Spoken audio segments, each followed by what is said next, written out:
Hello, I'm Courtney, what's up, and welcome to Book Talk. Today I'm going to be discussing Passenger by Alexandra Bracken, and I finished this book yesterday on my way home from the beach, so I'm back. I'm going to be filming plenty of videos this week, so I'm going to be super duper active, and I've missed filming so much, so I'm so glad to be back.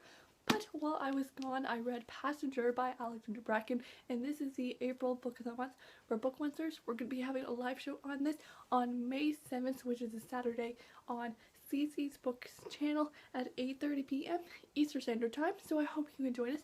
But if you do not know what this book is about a girl named Etta Spencer, and she is this professional violinist, and one day she's doing a performance when she hears this strange sound, and she follows the sound, and then all of a sudden it's 1776, so this book has time travel in it, and it's super cool, and she meets this guy named Nicholas Carter, and together they go on this adventure to find something, and it's just super duper fun. You get to travel all over the world, and it's just so much fun. There's adventure, humor, romance, it just has everything you need. I overall really like this book for my first Alexandra Bracken book. I really enjoyed it, but I gave it 4 stars on GOODREADS, more like a 4.5, and I give it an overall 96%. So if you haven't read Passenger yet, you do not want to be spoiled, I will leave now because I'm about to go into a spoilery discussion, so bye not spoilery people! Okay, so Passenger. We have our main characters, Etta and Nicholas, and I'm going to talk about Etta first. I loved Etta so much. She's just this fierce, independent young woman, and I loved it. She just does whatever she wants. Like, she's like, I don't need a protector, I just need a partner, okay? And I just love how she states that back throughout the whole entire book to Nicholas, and just, it was so cool that she's a violinist, and I could understand her bond to her instrument, because when I was in middle school, I played the clarinet for 3 years, so I understood that bond she had, how she like missed the violin, and I loved how when they were in London and she was playing the violin on her arm, and then Nicholas was just like, can you play me a piece? And she was just playing it on his arm. Just, oh, he was so cute. And then we have Nicholas Carter, which, man, I love him, but I did have some problems with him, and that is just because Nicholas, right from the moment we start this adventure, Nicholas is just like, oh, I'm gonna have to betray Etta because I have to get the astrolabe back to Ireland. I'm just like, dude, why? Okay, why are you even thinking this? Like, no, you don't have to betray her. Just tell her, okay? And you guys can figure it out from there. And then he finally does tell her, but it's like at the end of the book when he's almost dying. And I'm just like, I'm glad he told, but he just waited too long to tell, and I'm glad Etta wasn't mad because she loves him and she just couldn't be mad. But I'm really glad later on when she's in the desert, she's just like rethinking that, and she's just like, okay, yeah, I'm glad I know that information now, but it took him forever to tell me. Like, he just should have told me right from the start, but it's understandable why, because I mean, they didn't really know each other that well, so understandable. But, you know, just Nicholas, I can't get over the fact that he thought he had to betray her. Just, you didn't have to do that, okay? So, all the places we go in this book, my favorite was obviously 1776, because I love the American Revolution so much. It is so exciting, and I loved being on a ship. I loved, in the beginning, they're fighting the crew and everything. Oh, so exciting, and I just loved being part of 1776. I loved when they were talking about George Washington. I was just like, oh my gosh. I was feeling all the Hamilton feels because I listened to Hamilton, and Hamilton is so good. And then we went to London, 1940s London, which A, London is fantastic, and then B, 1940s, beginning of World War II is fantastic. I love learning about the World Wars, especially World War II. So I love history. I love it so much. But I loved being in London and seeing young Alice. Oh, that was so exciting. And then when they were about to leave, Alice said that stuff, that's what Alice said when she died. I was just like, oh my gosh, like Alice knew that she was gonna meet young Etta. Just the whole time travel stuff is so weird because like some people know that they've met someone and it's complicated, but I love the time travel in this book because it's so unique and different from other time travel you see. Like when you time travel, you are going to the same day you were in. So like in 2015, let's say it's like August 30th, if you go to 1776, it's August 30th, and I thought that was really interesting. And so like if you want to go do something on a certain day, you have to wait a whole year until that day to go do it on that exact day. And I just thought that was really cool. And then with the astrolable, at first everyone thought the astrolable could read passages, and I was really confused about this astrolable, and I was just like, okay, reading passages, I mean, yeah, it's important, but I was just like, there has to be something else with this. And the astrolable can create passages. So Rose, Etta's mom, didn't want them to create passages, and so we find, okay, I gotta talk about the end, because the end is what, it's like the most important thing. But the end, we find the astrolable because Sophia, oh my gosh, Sophia, okay, I have a complicated relationship with her. Like, I didn't like her first because she literally pushed Etta into the passage, and I was like, girl, what are you doing? Like, Alice just died, Etta needs some mourn. But then when they were talking in their cabin and they would ask a question and then get an answer and just doing that back and forth, I really liked that.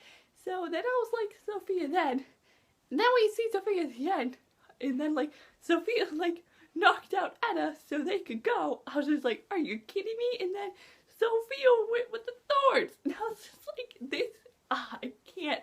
But the thorns are like, I don't know, I don't like them. I knew there was something off with those guys, and then when Etta heard them talking and she heard that one Arabic word and she knew that word was thorns, it's just like, oh, could they be thorns? But then she just pushed it aside, and I'm just like, dude, they have to be thorns. And then they turned out to be thorns and backstabbed us. They even backstabbed Sophia and like almost killed her and left her in a desert, which she kind of deserved that because I mean, she betrayed us and took the astrolable. But like, man, I do feel bad for Sophia because she didn't deserve it, but she kind of did because she's a pain. But I don't know. But the astrolable, I have a hard time picturing it. I was kind of picturing like a globe, but it's like a disc, I think. So is it like a compass or something? I don't know. It's weird. But we find it behind the family tree, of course. And obviously, Sophia's like, oh my gosh, there it is. Family tree, Linden. Oh my goodness. And then it's right there. You open it, it's right there. I'm just like, it really, like, it's just right there. Like, I guess for a majority of people, they wouldn't know the symbol, so it'd be really hard for them. But if you're like Sophia and Etta, and they know the symbol, like, it's just, they know, but they find it, and then the thorns were, they were tying Etta, and then Nicholas got there, and he shot Etta, and then they tied them up, then they left, and then, oh my gosh, Etta was trying to untie Nicholas, and then she realized that she was shot.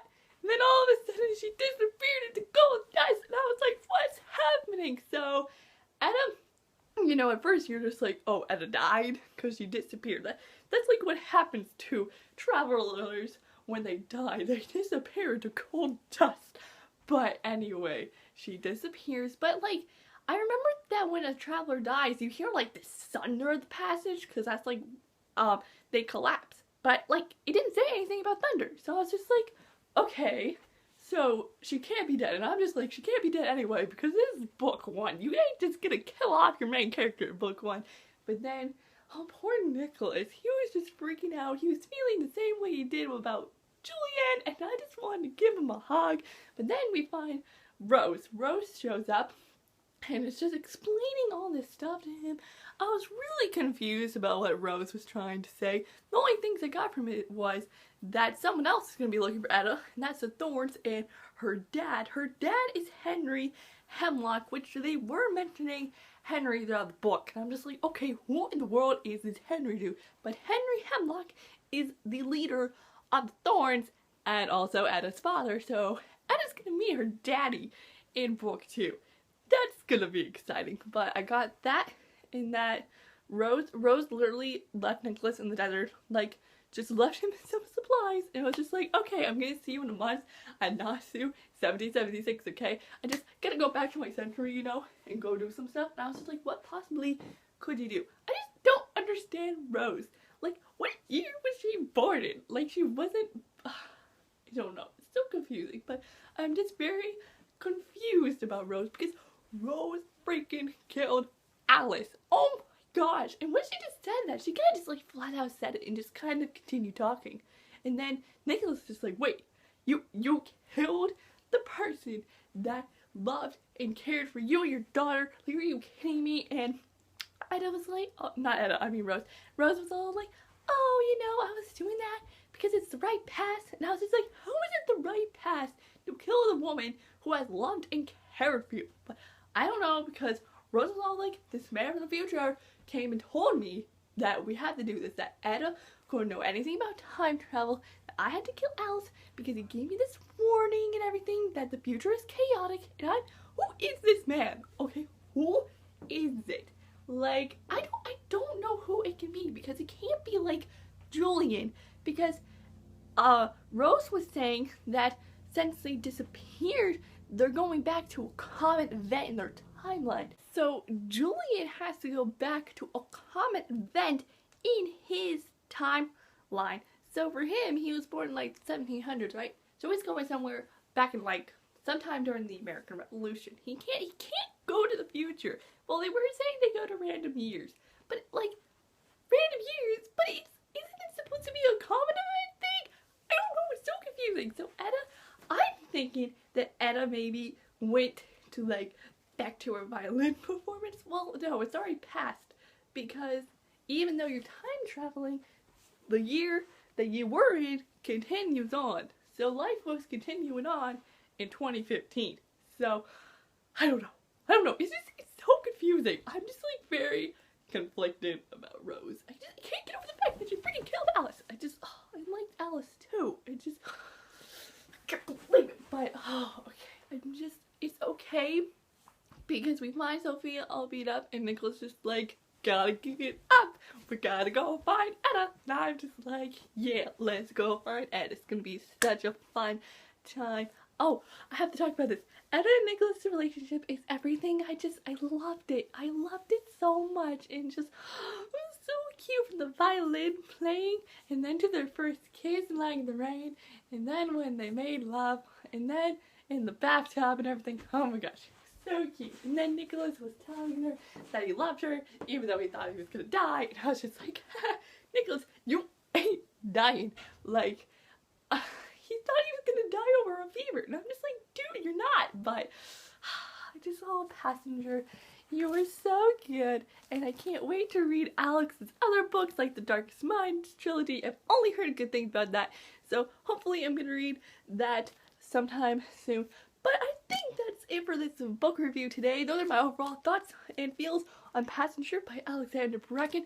If you like this book talk, give it a big thumbs up. If you want to watch more book reviews from me, you can click the subscribe button down below. And I'm Courtney, and I'll see you all next time with a new video soon. So I will see you then. So goodbye. Yo!